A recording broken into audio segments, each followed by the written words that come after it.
The hook, Moin009C02024. The digital ledger of DMM Bitcoin, a major Japanese cryptocurrency custodian, flashes an emergency red warning. $8.3 billion, a sum so vast it defies belief, has been moved.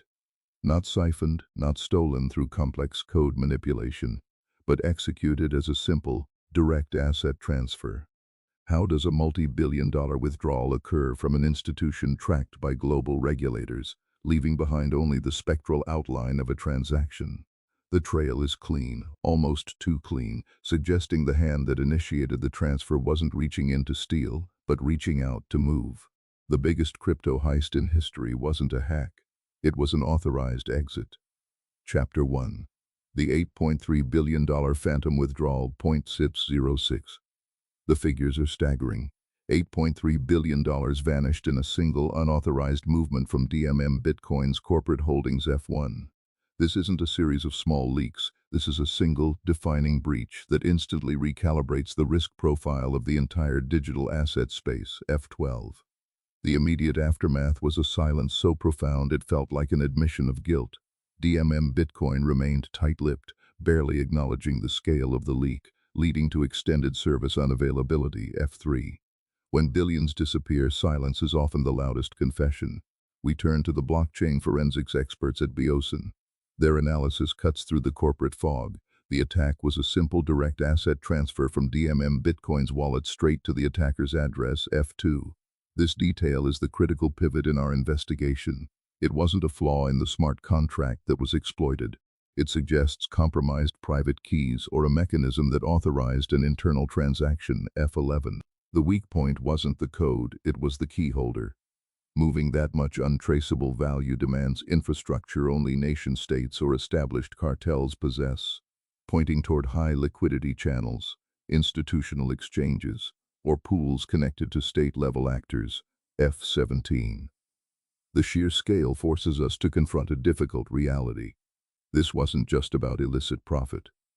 Chapter 2. The regulatory smokescreen. 5. While DMM struggled to explain the ghost wallets, a parallel war was raging in the background, far from the Tokyo headquarters. The U.S. Securities and Exchange Commission, the SEC, was actively engaged in a sweeping crackdown on market manipulation schemes within the crypto sector, F4. This regulatory environment had become volatile, prime for a fight over digital assets, F5. But here is where the narrative fractures.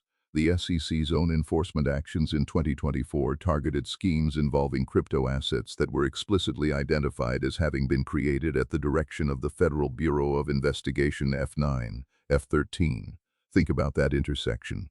Federal law enforcement is creating test assets to gauge market integrity, while simultaneously, billions disappear from a major custodian, F16. When agencies are testing the market by influencing specific coins, they possess the operational knowledge to facilitate massive, opaque transfers, F13.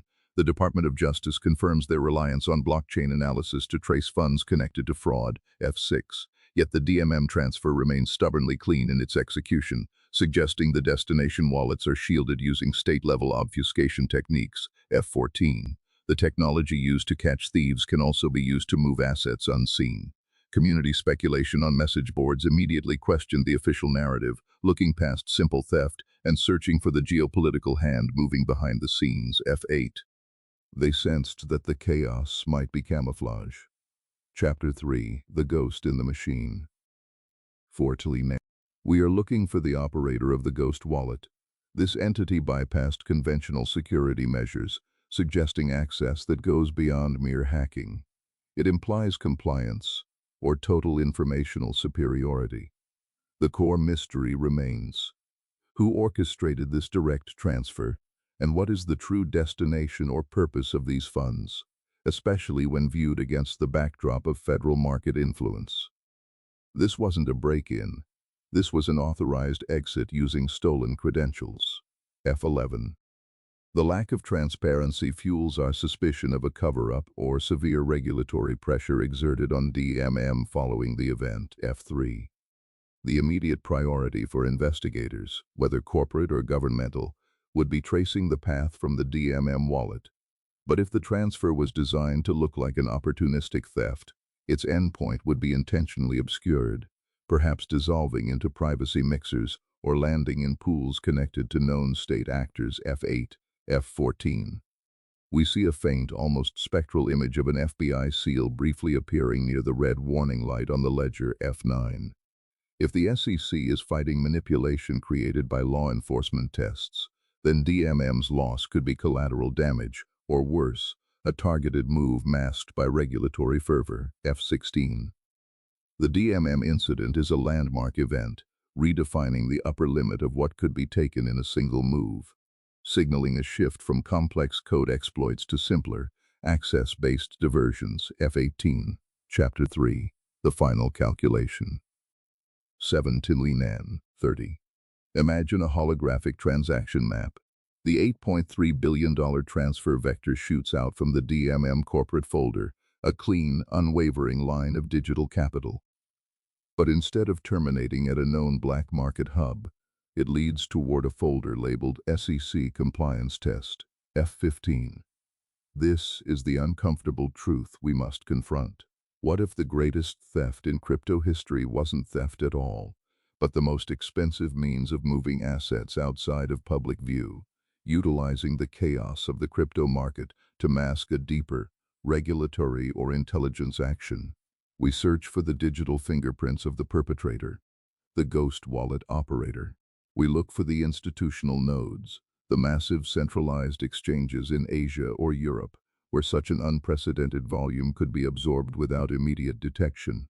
F17. The trail vanishes into a black void just as law enforcement's red tracing line attempts to follow it.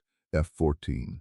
The integrity of any market tracked by the SEC becomes questionable when state actors possess the operational knowledge and potential incentive to generate both the market chaos and the subsequent cover-up. The final destination of those billions remains a secret, held not by a single thief, but perhaps by an apparatus designed to control the very flow of digital finance it claims to regulate. The DMM wallets are empty, but the question of who truly benefited and why they needed that much liquidity moved in one instantaneous, untraceable breath, echoes louder than any alarm.